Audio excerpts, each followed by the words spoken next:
City rail fans. You've tuned in to the Iron City Roundhouse Report, the podcast where we delve into the fascinating world of locomotives, rolling stock, and the rich history and current state of railroading.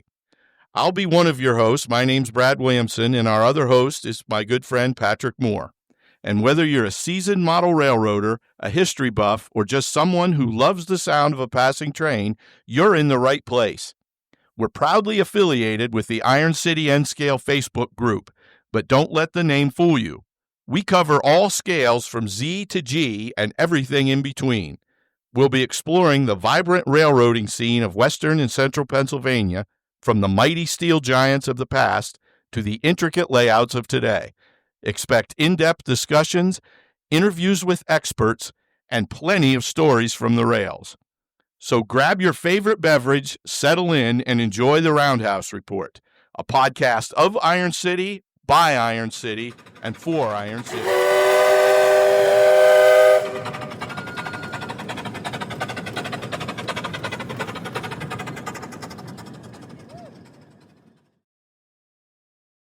Hello again, Iron City Roundhouse Report fans, and welcome to another episode 17 tonight.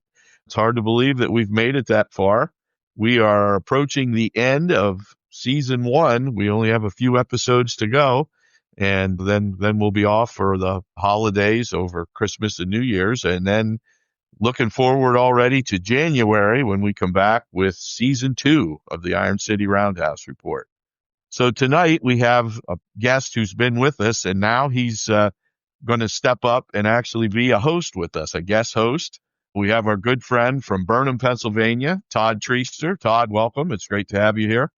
Yep, glad to be here. And then my usual sidekick, partner in crime, chief enabler, whatever you want to call him, Pat Moore, the co-host, who's the co-hostess with the mostest, or co-host co-host with the most, I guess. So, Pat, good to have you, as always. Thanks, Brad.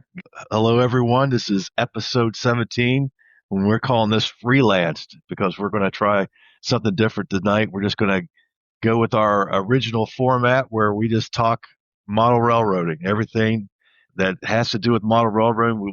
We'll try to find a way, right, Brad, tonight to talk about it. So yeah, and we're going to work some fairly current events that have taken place around the Iron City world.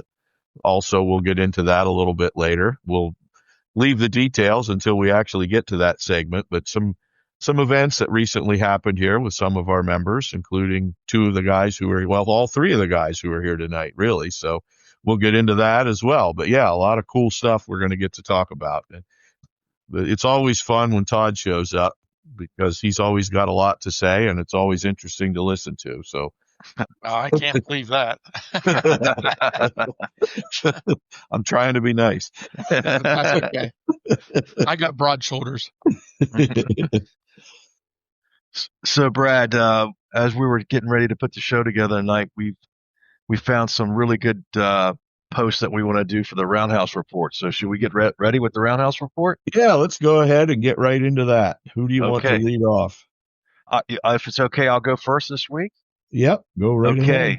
And we talked about this at the beginning of the show. I'm probably going to mispronounce this name, so forgive me. So Ron Papovich or Papakavich had a post today, and Ryan Liam was asked to come down and operate on his layout, a beautiful Lehigh Valley layout that I've seen in magazines, and I've seen he has his own page there too. Just a great shot there of his layout when you go across I'm not sure what river that is he's modeling right there, but a great shot of the Lehigh Valley coming across. A lot of great weathering. That, Todd must have a million trees on his layout, and I think Ron does too. Just really good detailed layout of the Lehigh Valley, and he had 3 snowbirds weathered pretty well going across that bridge. What I like about his layout is when you see a train go through and then you'll go back and watch an old video, it's pretty accurate when he has what he has for box cars and what he has for tankers. And, you see something on here and you see a hodgepodge of different names and different road names. But the Lehigh Valley was known for that, to have just a bunch of different box cars with different road names on them, collected from the Northeast, heading, from Buffalo down to New York City, and then back through Allentown, just north of Philadelphia, and then back through the Lehigh Valley, back into New York. So, they collected a lot of different road names back in the 70s, 60s, and had kind of, I call it a checker box cars. You just had every road name you could think of back then in their yard. B&O, CN, Lehigh Valley, Reading, you name it from the Northeast back in the day that they had it. So that's my first post today. Yeah, Pat, that is the Lehigh Valley is very interesting railroad for sure. I know it's been of interest to you because that was the layout that your dad built that you and your brother ran on when you were kids was a Lehigh Valley layout, I do believe. Is that correct? Oh yeah, that Lehigh Valley's special place in my heart because that's where we all started back in the day, back in the early 70s, 1976 when I got my first layout, and the first engine I had was Lehigh Valley. So it's a nice one to see. And then I collected too. Yeah. Sure. Yeah, and that layout that you mentioned is very, very well done. And the Lehigh Valley, like I said, is an interesting railroad to me too. Just it runs in eastern Pennsylvania, and my favorite regional railroad, the Reading and Northern, runs over some former Lehigh Valley trackage. Plus, the Lehigh Valley was, the Pennsylvania Railroad, which has always been one of my favorite, had controlling interest in the Lehigh Valley for a while. So just all those railroads that ran in eastern Pennsylvania in hard coal country, that it's a lot of history there. And you're right. It was just about any railroad's cars could show up there just because so much traffic was, headed towards New York City and Philadelphia. A lot of it went through that area. So it was a very interesting piece of railroad. So yeah, that was a cool one. Did you see that one, Todd? What's that? Yes. That post? Yeah, I thought that was a really nice one. I've seen his layout before, and one of the guys that he knows, real friends, has been here at my house here, and he has a Lehigh Valley layout also. Oh, that's awesome. Yeah, and he's friends with him. So I think he works for the Reading and Northern, I think. Oh, okay. Oh, wow. I think he's a locomotive engineer for the Reading and Northern, I believe. I could be wrong, but I believe he is. Uh-huh. Okay, guys, who wants to go next? Todd, do you have a post that you've been following that you like to talk about this evening? I follow so many of them, I don't know which one to even pick. But I'm sure you're familiar with. He goes with the name Zeke McGee on most of the posts that he puts on. Yeah. His real name is Mike Farrow. He's got a really nice Norfolk and Western layout that's very, very well done, heavily scenic. And he's been putting on quite a few more posts. He's been adding a lot of the details and stuff to his, and his layout's just a wow factor. It's like Ron's layout. It's heavily scenic and very well done. Just the right amount of weathering, just the right amount of everything. It's really neatly done. So. Yeah, I always like to see that, Todd, because I think he portrays the Bluefield area of West Virginia, right? I believe so. Yeah, or Welch and Welch. Bluefield. Yeah, Welch. Yeah, Welch, and then I think that's what it is. Yeah, Bluefield. But very, very well done layout. And then it's always enjoyable to see Zeke's stuff. I agree. He does a nice job. And then, if I remember correctly, he has a highway scene that he's always showing everyone, maybe the latest new semi truck. He does a lot of the Trainworks trucks. Yeah, he does a little. Yeah. Some of them trucks, I don't know where he gets them at, but they're awesome. Yeah. Yes. And his highway scene's nice and elevated above the layout, so it kind of it's its own little thing by itself. Yeah. Yep. A very good rail fan section right there. Yeah. Okay, Brad, what do you have for your first one this evening? The one that caught my eye is from Paul Stamp, and it's Paul Stamp's Finger Lakes Railway is the name he used to join the Iron City. I remember hearing him on a podcast. It may have been on Around the Layout. I don't recall, but he has an interesting Finger Lakes Railway, and as you know, Pat, we travel a lot. One of our favorite places to get away for a weekend is up in the Finger Lakes region, up in wine country in New York. And that's where the Finger Lakes Railway runs, I always make sure to go to make a stop there and see what's in the yard up above Geneva, New York, right at the northern end of Seneca Lake. But anyway, his post I thought was pretty interesting today. He posted a video that younger guy made. I can't recall his name, but he talked about a lot of the stereotypes surrounding young modelers. And I took time to watch the video today. And the basic premise, it says right on the post, young people don't want to model anymore and why that's wrong. And I know I've heard people say that the hobby's dying, that everybody who's in the hobby is older. And let's face it, there are a lot of people our age and older in it. But to say that young people don't want to model, I just think is incorrect. I think they do want to model. And we have some examples of younger guys, right on our page. We got Nick Wummer, who's a younger guy, Blake George, Connor Deerdorf, Ricky Larson, Doug. Yep, Doug, Jimmy Brom.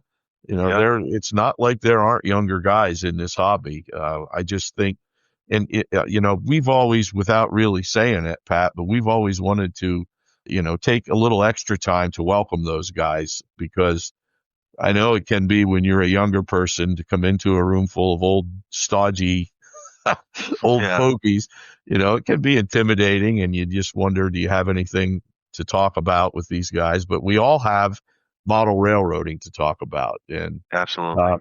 I just don't believe that statement that young people aren't interested and don't want to do it. And he had a whole presentation that I think he made at a convention or something. This young guy did. And, he went into a lot of the things that young people face, and whether we want to admit it or not, things are different now than, what they were when we got out of school and got started. Right. It's a lot more expensive today to buy your first home than it was. I paid $65,000 for my first home, right when I started my first job.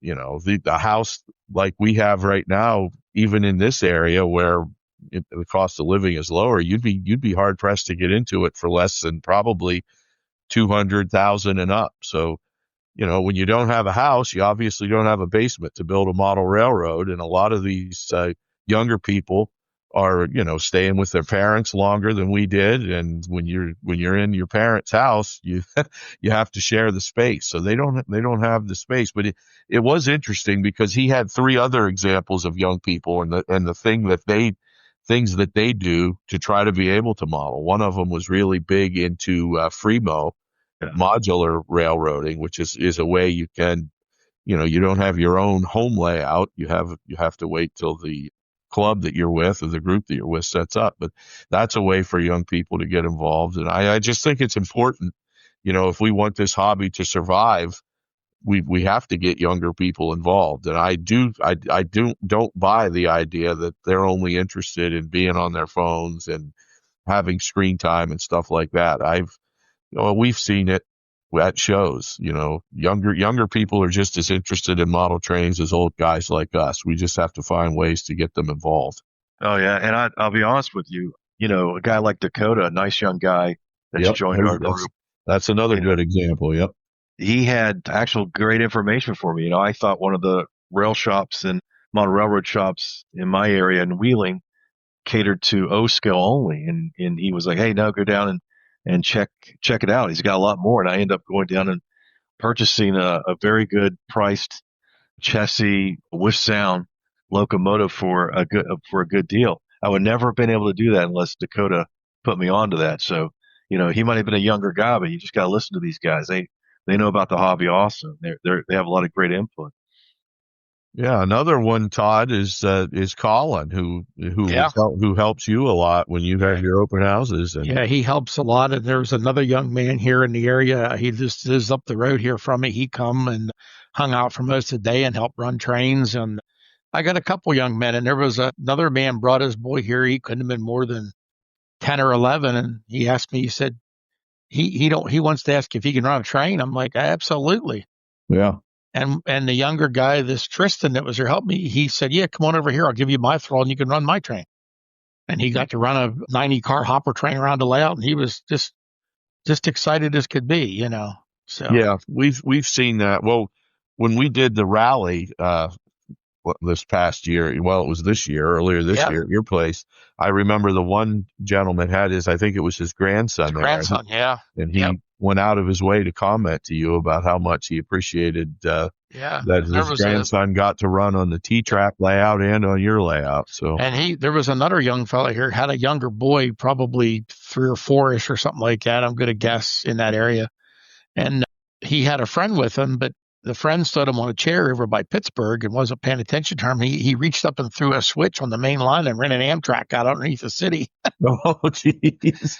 I look up and I see this Amtrak going by. I'm like, who's running that? And he threw the switch back after the Amtrak train cleared. He actually threw it back. And I'm like, oh, he's throwing the switch up there. And I think I scared him. I think I upset him. And I told his dad, I said, I apologize if I got, it sounded like I was angry. I'm not. He didn't hurt anything.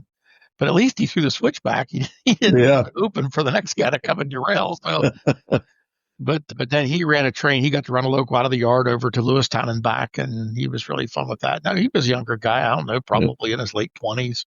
Yeah, the other thing, Pat, when we are at the Science Center, which that's not too far in the distant future either, speaking of events that are coming up, but Kevin always makes sure to have a loop for junior engineers, he calls it, and we have one loop of the T-track layout set up so kids can run on that. And I know, as well as I do, Pat, that's always a huge hit at the Carnegie Science Center. Brad, we've had a couple of families have to come both days because the kids demanded to come back because they were able to operate on our layout without impediment. And that right there, that makes my whole year. I'm like, hey, we got a new model railroader. He's running trains here. And the parents weren't too happy because they were sitting there for 12 hours between 2 days. But hey, when you get the bug, you get the bug. You got to run the train if you can. Yeah. Yep. And we've gotten adults involved because they're kids. Jessica and Amanda, both their sons, I think both of them first met up with us at the Carnegie Science Center. That's right. Yep. Brian even built a module now. They actually won last year. Yeah. New module of the year. So, Ryder. It's Ryder. Ryder. Yeah. Yeah. Yeah. And their mothers are Iron City and scale members now. Yeah. So and they come up to the shows and travel with us now and everything. So it's great. Yeah. Yep. Yes, it is. And Jessica was at the Station Inn with us for a night, I think, this past year. That's right. Altoona, wasn't she? That's correct. Yeah. Yeah. So.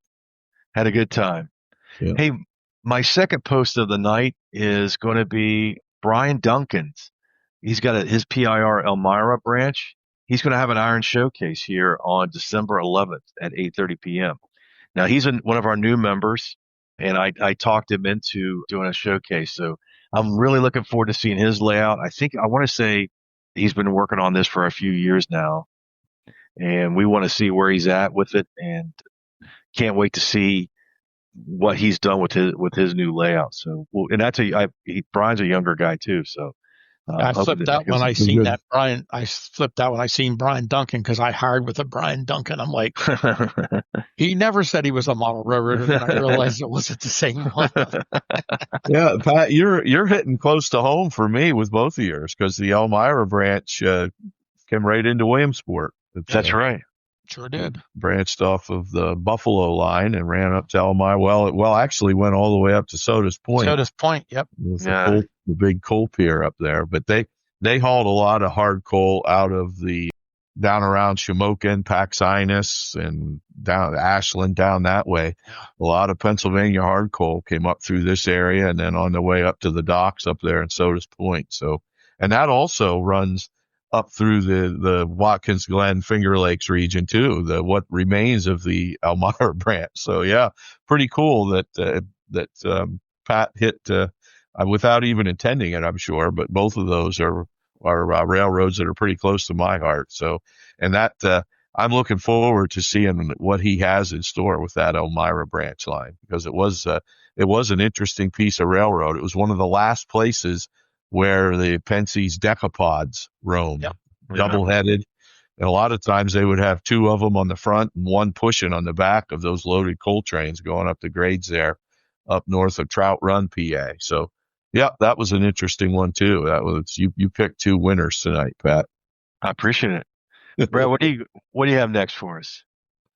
Well, the one that I want is actually a post I made. All right. Somebody very special to us at Iron City had a birthday in the past week.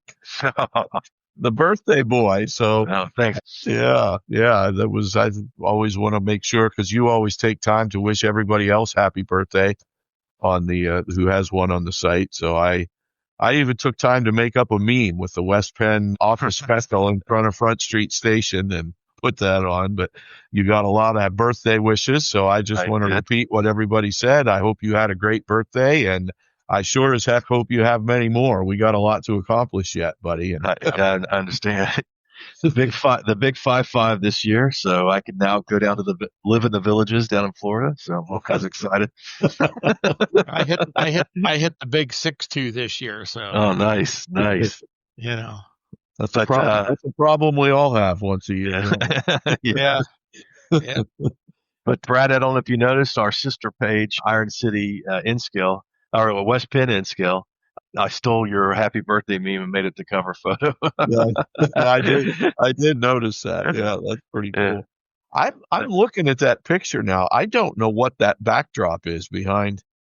I don't remember where. I know I took that picture a while ago. I'll have to try to figure out. That is not the backdrop that I have behind Front Street Station on mine. In fact, that looks like it was taken on a module. Oh, really? Yeah.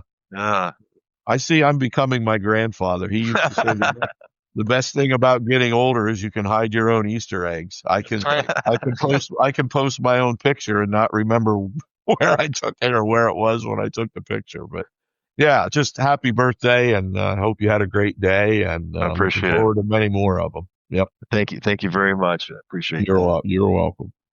Okay. And thank you for all you do too. We would be most remiss if we did all the stuff that you do to keep the page fun and keep things going. So, we try. we do. Yeah. Okay, Todd, what's your final post that you want to talk about this evening? Oh boy, you really put me on the spot here. But well, when Brad did his showcase, I was hoping he was going to fall in his water, but every time I see his layout and I see that water, it makes me want to tear mine out and redo it. Oh yeah, so well done, and his layout's getting better and better and better as it goes along. That's for sure. And I think his Northumberland scene is going to be really awesome when it's done. So Todd, you had a bit of work to do on that, but yeah, I'm looking forward to it too. So Todd, you're like me. I call it a chainsaw theory. When I see someone else's layout, I just want to take a chainsaw to mine. Yeah, start over again. I had a guy here a couple open houses ago. He came here and he come in the basement and he went, "Oh my!" And I'm like, "What's wrong?" He goes, I've never seen anything like this. I said, "Well, I'm sorry," but he says, "I'm just going to go home and burn mine down." He said, I said, "No, it's not the greatest thing you'll ever see. There's out there a lot better, but we try hard at it." And, yeah. Brad's had to call the house a couple of times and tell Mary to hide the chainsaw after a showcase or something. There's some really, really tremendous layouts out there. And I want to just say one thing. Every layout's an awesome layout. Oh yeah, it's big or small, whether it's just getting started or it's almost completed. And the fact of the matter is that we all have fun with it, and you have to give praise to everybody that's making an attempt or a goal to set to make it fun for everybody and enjoy it for everybody. Yeah. And you do have to encourage, because it is a little nerve wracking this first time if you've never shared your work, because there are people who sometimes like to be critical. And well, that's the problem too. Is that if you can't criticize somebody else because you don't know what their talents are. I mean, they might be the greatest musician in the world, but can't run a paintbrush. It is what it is. And And I try to, and they say let experts be experts. That's fine, but you have to try if you want to do it. You gotta bite the bullet and try.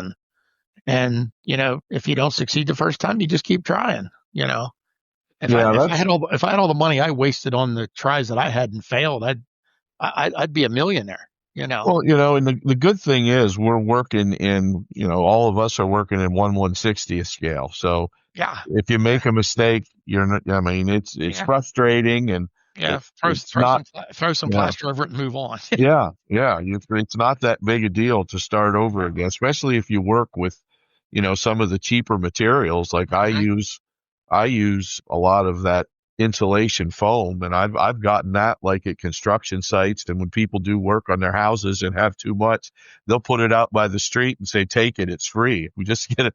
And that doesn't cost me anything. And if you screw up a piece of foam that you got off the side of the road, Yep. just break it up and you can use it for a mountain someplace. So yeah, that's one thing I guess we need to, if you're on Iron City and you're reluctant to post your work or your layout thinking that it's going to be criticized, we have the moderators that work hard to make sure that does not happen.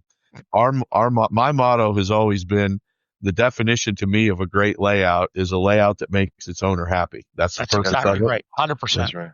And if your layout makes you happy, then you succeeded. Then you have succeeded. That's right. You've succeeded, and that's all that matters. And yep. and we have so many people coming here all the time, and I first thing I tell them is, look, it's not the greatest layout in the world, but it works. Yep. And there's very few places you'll go and see 100-car trains run as a normal thing. It's just, you just don't see that. But I think another thing too is we're our own worst critics. If you're a model railroader, every model railroader, when he looks at his layout, is the worst critic at it. But I tell you what's even worse. The worst critic I've seen is just taking photography of something and then going back and going, look what looks back there. What's going on back here in that corner? I never realized that, because it really, with the camera, is like a third eye, a third party capturing something. Pat, I'll tell you what's popping into my head was an episode from way back near the beginning when somebody posted a picture of a cow. Remember that? Oh yeah. And you couldn't. And it's funny when you take a picture like with your phone, it's a much smaller screen. But when you put it on a computer, and now somebody's got it on a 24-inch monitor. Todd, I think this was before you came to Iron City, but Richard Shirey actually noticed that Pat's cow, from the angle he had his camera, the farmer looked like he was sticking his hand in a very uncomfortable place. And of course, Richard had to post, what's going on with that? What's that farmer doing to that cow? Yeah. I had to tell him it was the veterinarian.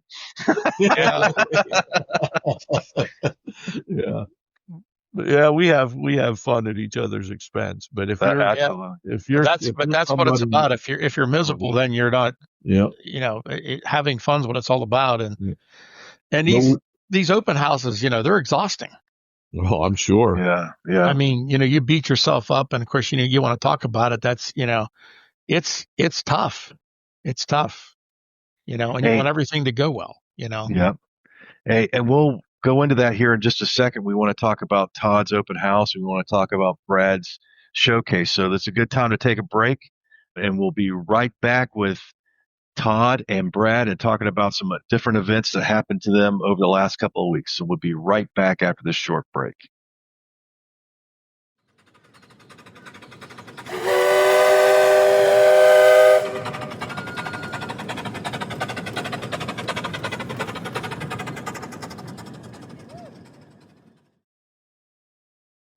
Hey, everybody, we're back with the Roundhouse Report. This evening, we have our co-host, Brad, and we also have our other co-host that we have tonight, our special co-host, Todd Treaster, is here this evening. And we're back, and we want to talk a couple of subjects tonight. One is going to be an open house. How do you run a successful open house? We have the holiday season coming around. We have a lot of model railroad clubs and families that open their house during the holidays. And we're just going to get some points and some suggestions from Todd. And then we're going to shift and talk about our showcases that we have on our Iron City page. And we just want to make sure everyone knows that if you'd like to participate in a showcase, we'd more than love to have you. And Brad and Todd have done showcases in the past, and we're going to talk to Brad a little bit about his showcase, because I don't know if anybody's watched it. Brad went a little overboard.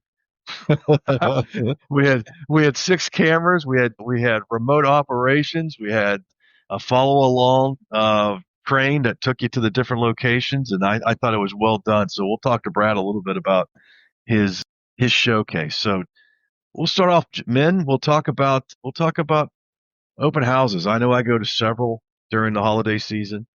Todd, I know you run one. Brad, I know you do virtual ones during the holiday and a lot of times. So, and then have people come over. So let's just open up the forum. You guys just want to talk. Todd, what's something you think is the basic success to an open house? Well, this was our 71st open house. In the beginning, when we had open houses at our old place, it was just kind of like an informal type thing where we invited as many people as we knew that would come, and we'd have maybe 15, 20 people, which was comfortable. And we'd lay out a meat platter and stuff like that, for sandwiches and things like that. And that kind of became successful doing that. And then we decided, well, let's put some hot food out. So my mom and my wife started making meatballs for everybody, and we'd have a big spread for that. And then we moved here, and we continued to do the same thing. And I would think if we probably counted up, we've probably made 10,000 meatballs over our open house period. But we always try to have one in the spring, one in the fall. And getting prep for these things is because you want everything to go well. You want everybody to be happy. You want everybody to enjoy their experience, and we just encourage you to come, join the fun. We don't get into politics or any kind of religious beliefs or anything like that. It's trains. And you could come, you can sit, you can relax, you can get yourself, a kraut dog or a meatball sandwich, or my daughter always makes desserts, cakes and things like that. And just sit around and talk trains and have fun. And that preparation, requires a lot of extra effort too, because you got to get everything prepared the day before. You got to buy the food a week in advance. You get the hamburger the day of that you're going to do the meatballs so that they're good and fresh for the next day. And it's a lot of work. And, yeah, then you got to prep the layout. You got to make sure and I'm very, very particular. Every single locomotive that I think is going to be ran, every train that's going to be run, the engines get cleaned. If they need oiled, I'll oil them. And I have a little service plan. I have a little chart that I check off. These engines have been done. This has been done. And that takes time. That takes, hours sometimes to get that stuff ready. And then I run each train around, check the couplers, make sure everything's good, because you don't want failures. You don't want derailments. You don't want, things going wrong.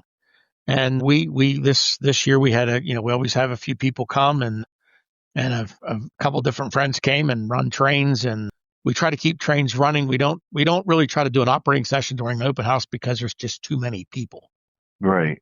You're trying to do an exhibit more than an operation. Right. You're doing more. You're doing more of the, like you said, the showcase type thing. Is you want trains running, and then of course you'll get a few people that want to get over. Well, I want to run this train or run this train. No, we got a house full of people. Let's just keep the trains moving. When it thins out, then change the trains out. Right. Right. But so you don't try to switch trains until there's like a law in the open house. Like, okay, there's less people here. Yeah, pretty much. If there's 20 people in the basement, you want trains moving. Right. Now, if there's 2 people in the basement or 3 people that's coming to visit, okay, change them out now. Right. But Colin and this other kid that comes, he's a good friend of mine, brought his boy here. He's a younger kid. He was a former work for CSX, and Mike Bob's his name, and he's getting really good at running the layout now. So they're not afraid to put another train out while one train is moving, and then yard it when it comes around to keep 2 or 3 trains moving at the same time on the same track. So, and now that I have everything wired, that you can run 4 throttles on each track, that makes it a little bit easier to run trains in and out, Right. And Todd, do you catch yourself? I noticed that I got lucky. I got to see the West Pin on your layout with the video. Yes. Do you try to pick some locomotives people maybe don't see every day on an open house, or was that just because Brad was there and you guys were going to surprise me with it? I think, well, I think you really got lucky there, because we wanted to try to do that when we had the Around the Layout podcast car here. Okay. Brad brought it down, and I'm going to ship it tomorrow. I had to take some other pictures of it today because I didn't have time, but it's going to get shipped tomorrow, Brad, just to let you know. And Sounds good. yeah, and we wanted to put that on a train to run it.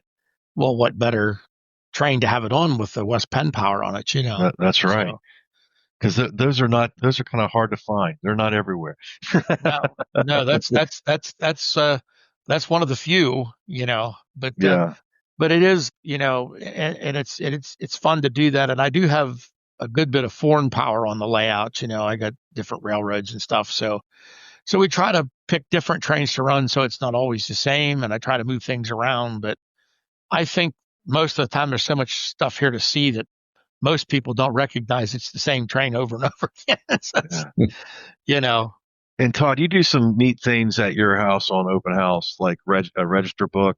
Yes. You try to have a flow of it almost, and allow people to walk around. What are some things that you try to do to make sure people flow through the layout or communicate? Like, what are some things that you've seen help be successful with folks coming to visit? Well, I think the first thing when people come down the stairs is all the display cases full of trains, and I think they really draw to that first of all.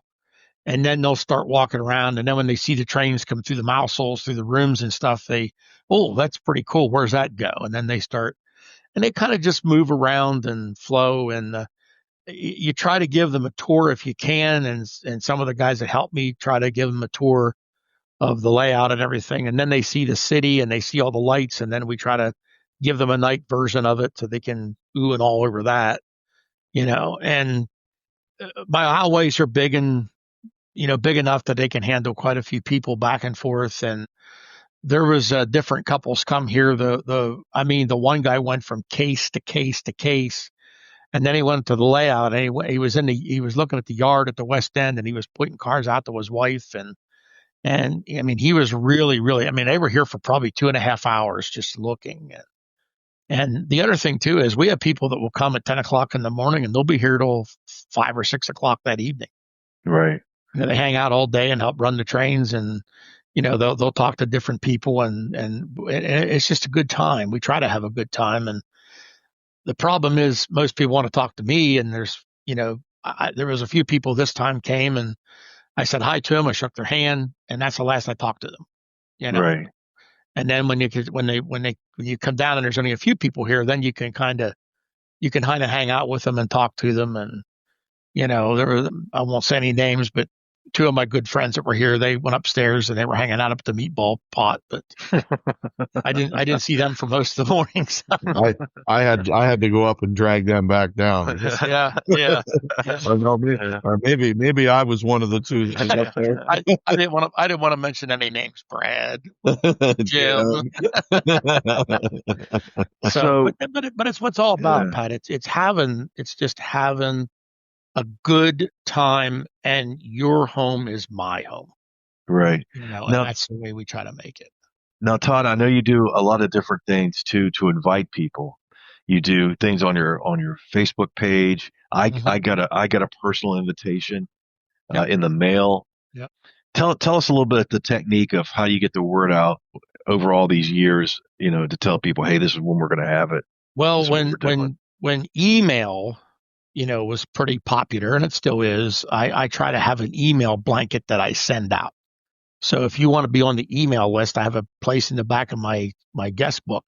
Throw your email on there and I'll download it, or take my card with an email on it and send me an email, and then I'll put you in the bank.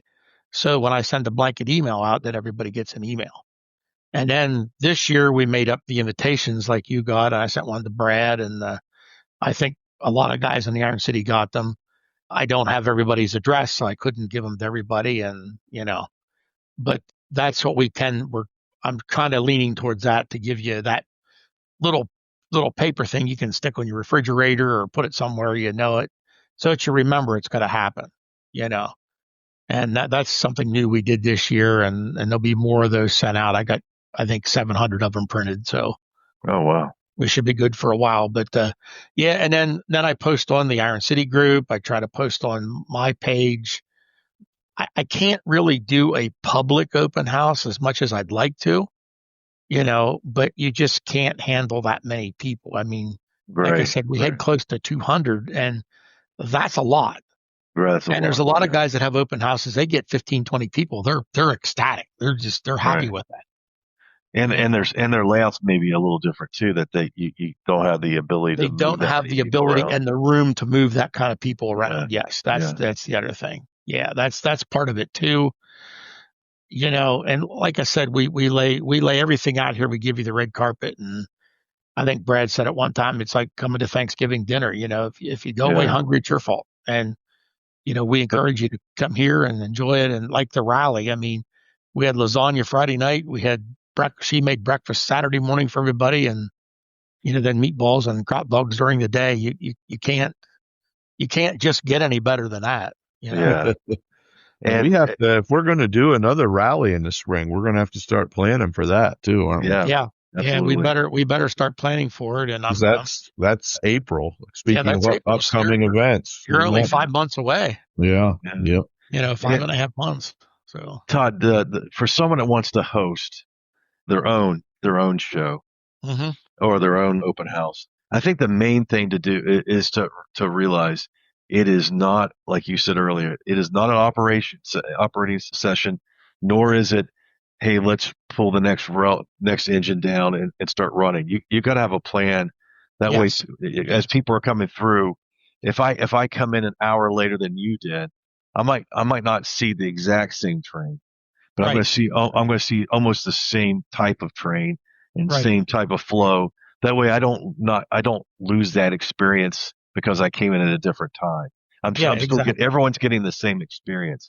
Yeah, exactly.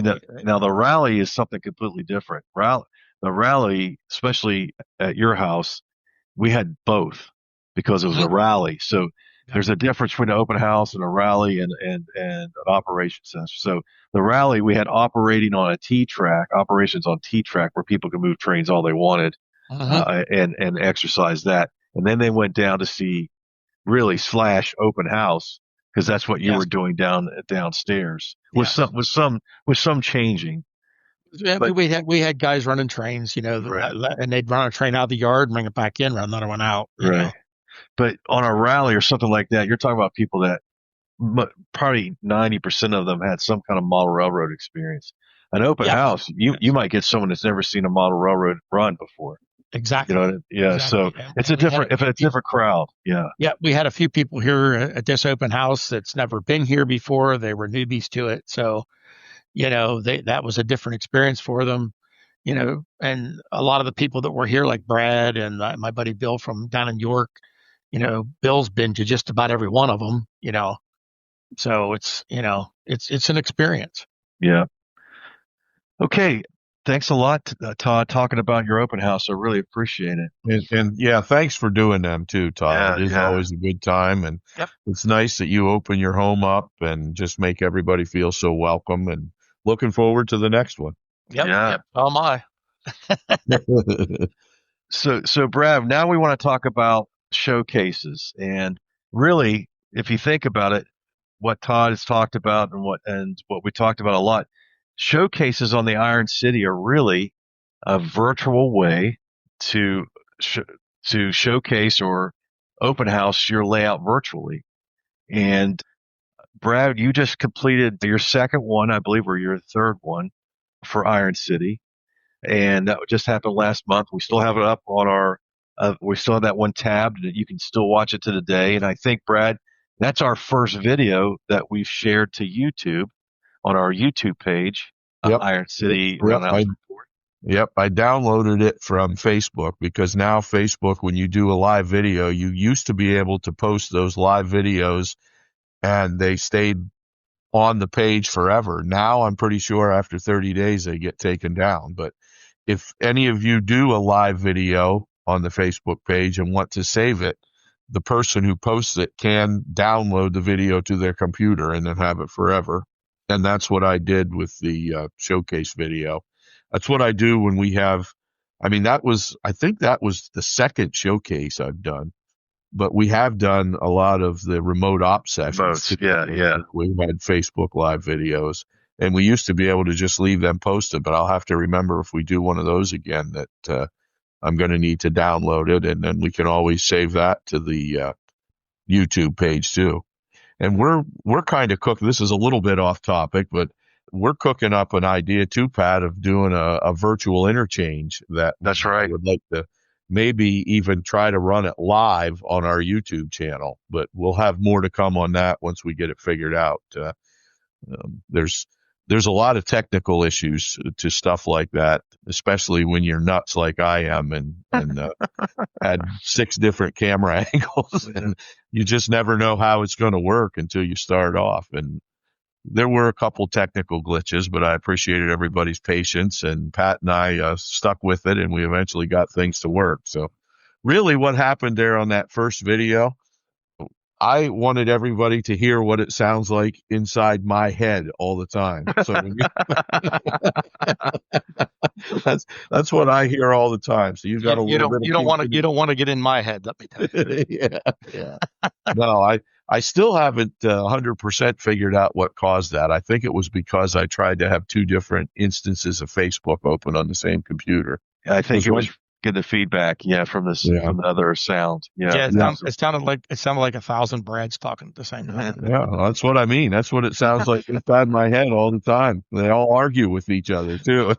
That could be because it might be delayed. Like when I watched your showcase, Brad, I had the phone going and the wife's notebook, and the phone was ahead of the notebook. So it was your fault. It could be. No, it could be. Yeah, like when you would say something on the phone, it would take maybe 10 seconds, and then you'd hear the same thing on the notebook. Yeah. And I think that may have been happening. Like I was not hearing that, but I think it may have been happening somehow electronically in the computer or something, because as soon as I shut that second instance down, it cleared up. But I had a great time, and I just wanted to say thanks again to Pat for running.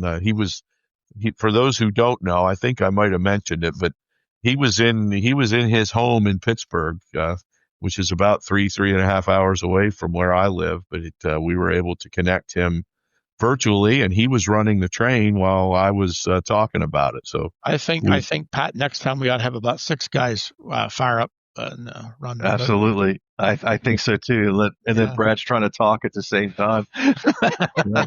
If we do that, each person is going to have to send their own train, because there's going to be so many racks. I'm not.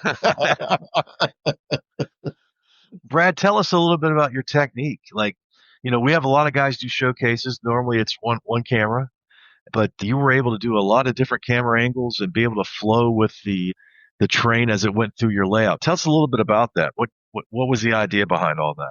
Well, it was kind of, I used it as an opportunity for me to test out the hardware that I'm mainly wanting to use for our live op sessions. One of the feedbacks that we always get for those remote ops is it's tough for the engineers to gauge where their train is on the layout. So at one point, if you remember, I only had 2 cameras, one in each of the staging yards, so that the guys could see their train leaving the one staging yard, and then they didn't see it again until it got back to the other.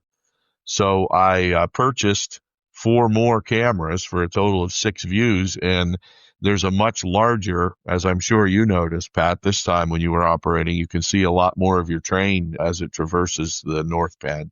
So I wanted an opportunity to test that out, but I thought an open house was a perfect time to try to do that, because the people who are watching the open house want to be able to see it too. And I just thought that was a better way for me to do it than me trying to walk around with a camera. And I never hold it steady. I mean, a lot of people notice in the videos that I take when I'm walking around, things get bumpy and shake around. So with all those stationary cameras, just being able to switch to different views, I think that worked out better for I was sitting in the dispatcher's nest at first and talked from there. But then you drove the train out, and while you were driving the train, I switched the view, and then I walked over to the Northumberland area, which was your first stop.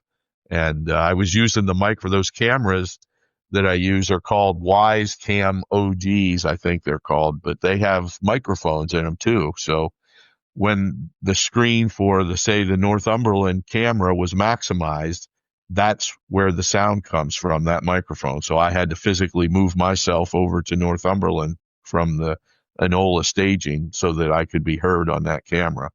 So that was kind of the technique, but I just used there's an app that there's an app that you can get on your camera, but you can also get on the web to get the web-based app for Wise, and you have to pay for an unlimited plan to run as many cameras as I am, but I can basically run an unlimited number of cameras on there. Trouble is, if you get too many, the thumbnail screens of them get too small and then people can't see them. But I think, and I wanted to talk to you about this too, because you saw it from that angle. You were operating the train. How did that compare, the experience of running trains compare to the last time you did it when there was only 2 cameras? So I noticed something when we run larger camera operations, the lag is greater. And so when we ran 2 cameras, and if I remember correctly, we used to run 2 different accounts where you would have like your iPad, I think was one camera, and then you used an old phone and you logged in as several different people. That approach, and where we had our own, back when they used to have chat rooms on Facebook, and we used that as almost like a control center. Right. And the folks at home didn't see the behind the scenes, all the different cameras and the radio ops that we were doing. You could jump in there and listen if you wanted to, but you remember you used to have a separate page just for the showcase. Yeah, that's what caused the problem, because I signed on to that other account at the same time on the same device. Right. You're right. When we did that before, we had the ops room just for the guys who were running the trains, and then I would have my iPad view on the other account, but it was on 2 different devices. This time I had both accounts signed on to the same device. And I think that's what caused the problem. Yeah. So what happens is when you do that, and if anybody's doing this in the future, you just have to realize, and Brad, we talk all the time about this, and I know Todd has too. When you come on to Facebook Live, there is a delay. Depending on the feed that you have or the Wi-Fi like provider you have, the longer, the better, the shorter, the lower end, you're going to have more of a delay. I know guys that have been trying to watch a showcase, and it took 10 minutes for Facebook to notify them that they were live and we were already up and running. So I was normally, we had about a 6 to 5 second delay during the showcase. If you see some of the trains and you tell me to stop, that train had already been by the time I saw, and you're in real time for you, that train has already been through. And so I had to start anticipating you saying something in 15 to 20 seconds earlier than what you actually did. That way I knew I would time it correctly. It's just a technique, but the camera wise though, man, I could see everything, especially the staging yards underneath at Conway, I believe. I could see as the train went all the way through and looped back around. I could see the train. That's the Enola camera. Enola. Enola, you could see forever, which really helps, especially when you're coming into the yard to slow down and be ready. Even with a delay, I could still track it. I was like, oh, I see it. I know it's actually about 10 seconds ahead of where that's at, and I can slow down. The other thing, Brad, that you and I had talked about maybe in the future are Brad and I did a rehearsal, which was really good. But what I didn't ask Brad to do, and I'll probably do it next time when we do digital ops, is some kind of paper landmark, just maybe a table card or little index card kind of sitting somewhere as a marker to help us know, okay, I saw that marker. I need to slow down, or, this is the zone where we go at a different speed and everything. That happened a couple of years ago when I did my first ever remote with Silicon Valley back during COVID. They actually had table cards and stuff to tell you to slow down or what town you're actually located at. Yeah, that's a good idea. And if you're doing multiple, you and I Right. rehearsed. I knew exactly where I was at. But Yep. if you were doing a multiple layout run with, multiple locomotive engineers doing remote, and you get those little table cards out and the camera's looking at it. Hey, I know I'm at Enola. Speed limit's 22 through here, 20 miles through here. Come out of there. I see my next table card on my next camera. It says, I can open it up to 55 or whatever. But I thought the cameras looked great, and I did too. I think they were perfect. Yeah. Thank you.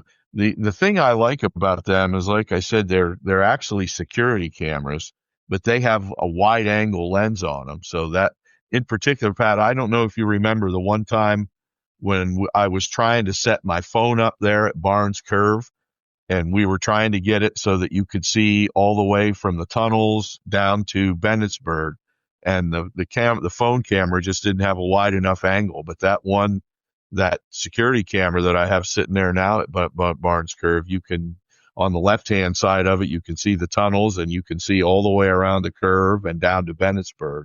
Yeah, so that's a great angle. Yeah. Yeah, that wide angle aspect helps out things a lot, I think. So your elevated camera at Driftwood also is nice because you can see the bridge, you can see your train coming through, and into the curve also there. I like that angle too. It's something different. It looks like you're on an observation tower or something from there. It's pretty nice. yeah, it looks like, I've seen pictures of the actual Driftwood, real life, taken from some of those real high bluffs that kind of surround the town.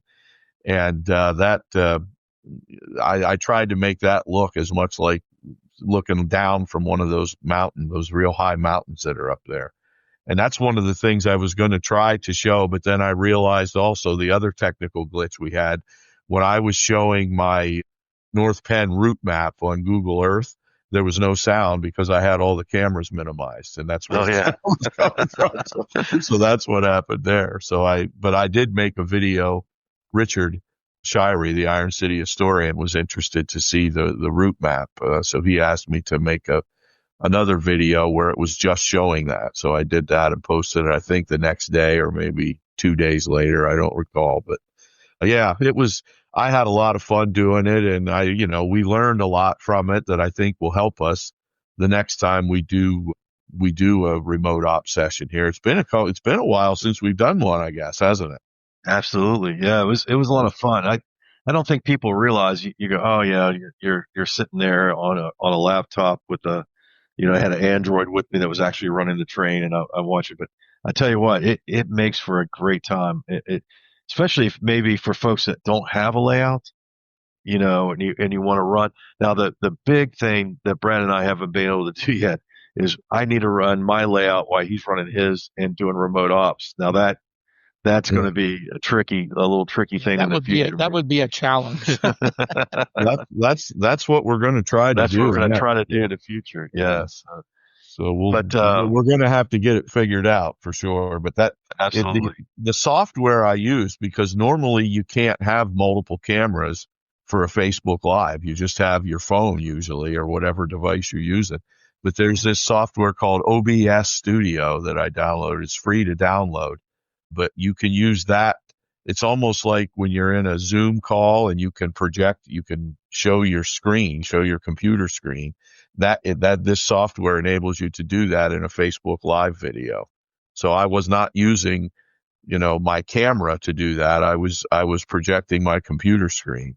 Yeah. Of course, there's a learning curve to it for sure, but I was pretty pleased with the way that performed. We did, like I said, I'd have to have 16 cameras down here to do that. Yeah, you'd have to have quite a few for sure. So Brad and Todd, you both have done showcases. Is there a couple of things you guys could say hey, when you do a showcase in the future, all the folks that we're trying to recruit to do showcases for the Iron City page on Facebook, what are a couple of things, Brad, that you think it's our must when you're getting ready to do a showcase? You want to, of course, welcome people into your layout like they're actually there, but people want to see, they want to hear about, I think they want to hear about your layout, about some of the things that you do, some of the scenes you're trying to create, but they want to see trains run too. So make sure you have some trains running, and, and don't be afraid. A lot of people get discouraged, and, nobody likes to have a derailment or have some other kind of mishap, but I'll tell you, anybody who tells you that they've run trains a lot and never has a derailment, They're not. It's not true. yeah, Unless you're running an engine in one car. yeah, and even then, and even then, I wouldn't buy it. No, yeah. Sorry. Yeah, you're gonna have. I mean, if something happens, it's just a bunch of train geeks watching you. So don't be afraid. We love to have people show us their layouts, and it doesn't even have to be scenic. If you have a layout that's like my layout isn't fully scenic yet. Mine's still under construction. You guys saw there was blue foam visible even in the Northumberland area, which is the scene I'm working on now. Hey, is that water's poured on foam, right? Yep. It's over top of foam, but you can't, that chemical, whatever that chemical is that Woodland Scenics makes. Yeah. If you pour that right on foam, it reacts with it. Oh, it does react. And then bubbles come up, and then it looks really bad. You don't want that. No. So what I do is there's foam on either side, right? Yeah. So when you're distracted, I can take a knife and cut it. Oh yeah. You can cut it out. Yeah. What I do though is put a layer of aluminum foil down, and then I take plaster gauze and put over top of that, and then put a good coat of latex paint, just an earth tone. Good seal. Yeah. Yeah. And then I use the Woodland Scenics colors to get that green color that Todd likes. Oh my! It just looks like it's just so depth and so real. It's really good. Well, thanks. Yeah, I was pleased with how it's the best water I've ever seen on any model train layout. I can tell you that right now. I'll go on here and say it. Thank you. Appreciate that. Hell, a lot better than mine. I can tell you that. Yours looks good too, though. But yeah, that's the main thing, Pat. Don't be afraid to share what you've done.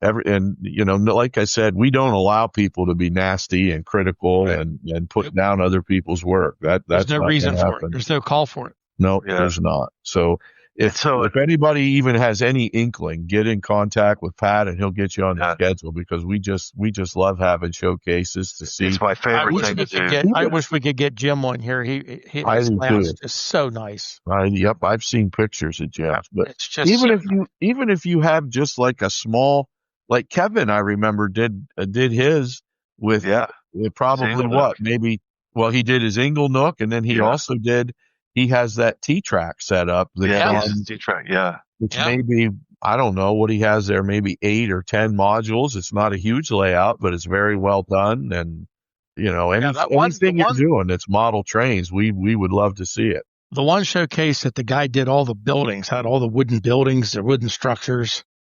The scene was good. But there was no trees on it, but the buildings were unbelievable.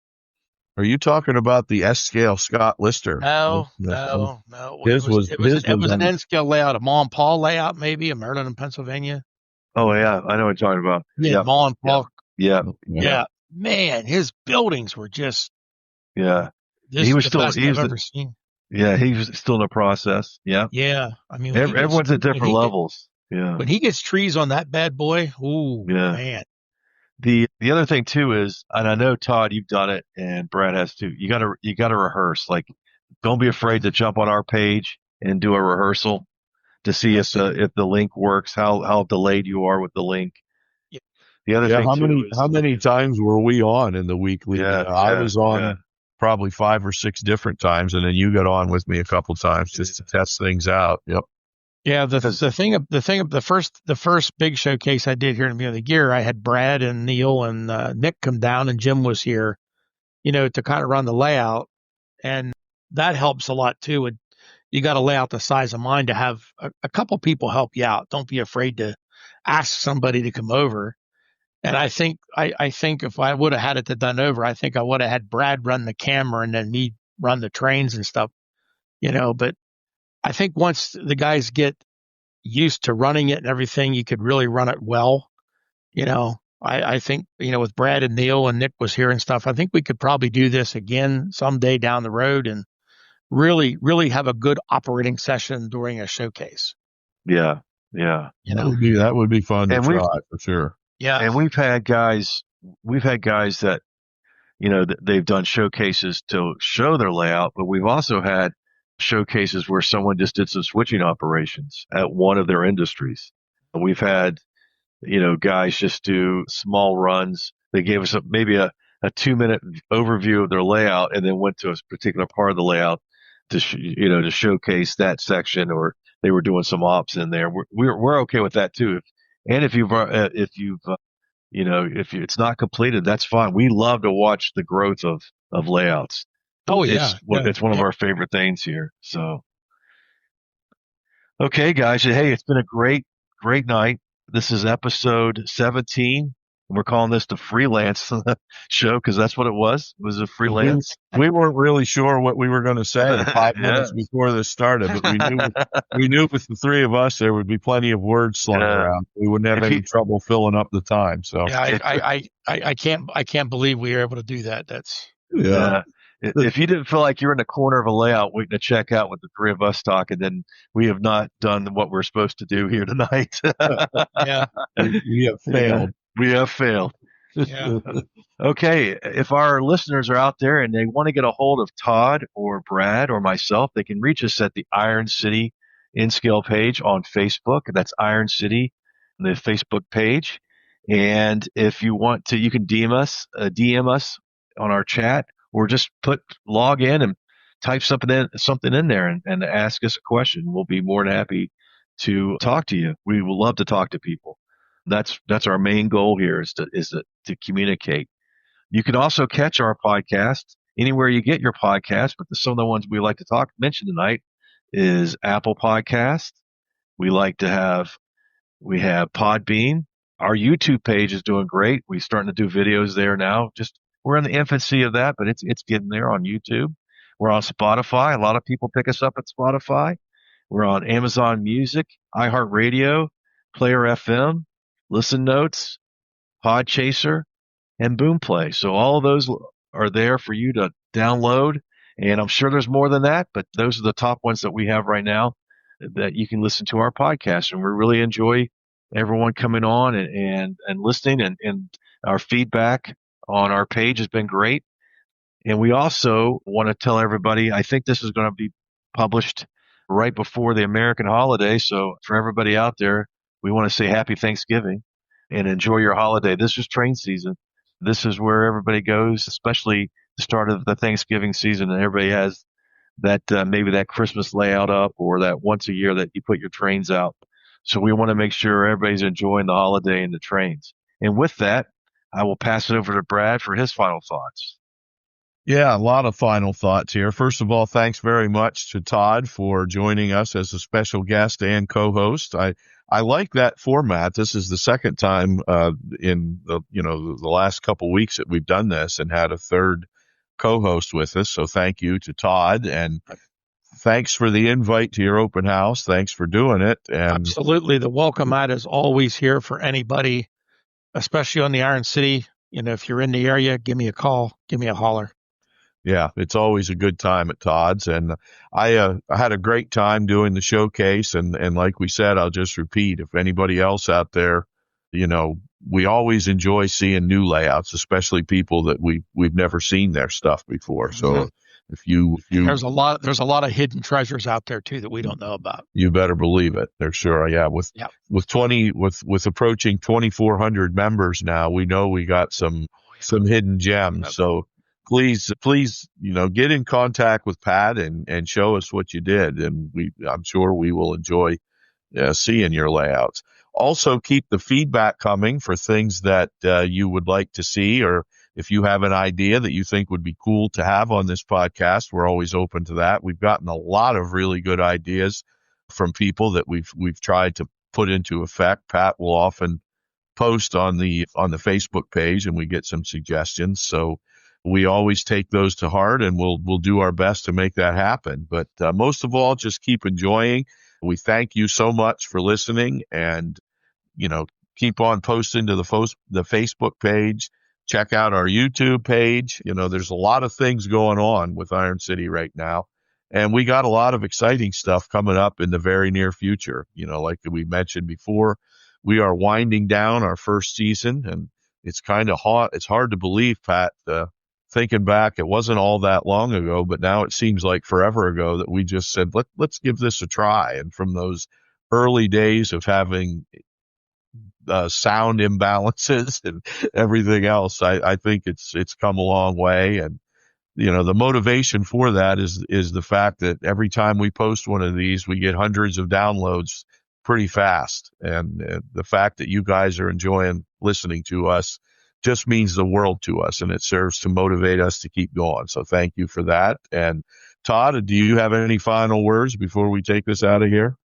Nope. My only final thought is to keep working on your layout, do the best you can, and you'll be happy with the results. And if you want to show, just get a hold of Pat, and we get you fixed up with a nice showcase, and maybe share your stuff. And hey, there's always ideas out there that I always like to look at things and get a little idea from other people, because you don't know it all, and somebody might have a technique that might work for you. And hey, there's always something out there that to enjoy for everybody. And I sure like sharing my stuff, and I know you guys do too. And that's what it's all about.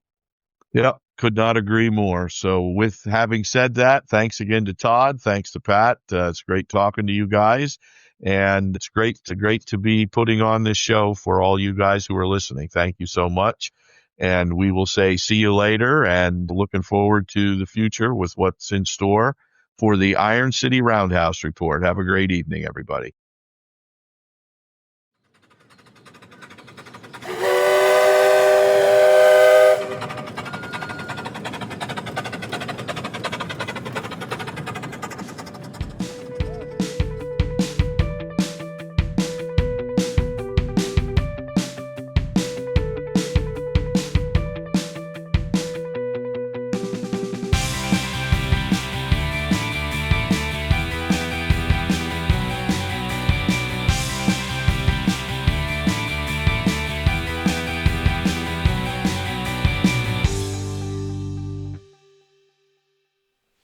All right, rail fans, that's all the steam we've got for this edition of the Iron City Roundhouse Report. Until next time, keep those gauges green, your couplers connected, and may your layouts always run smoothly. Happy railroading.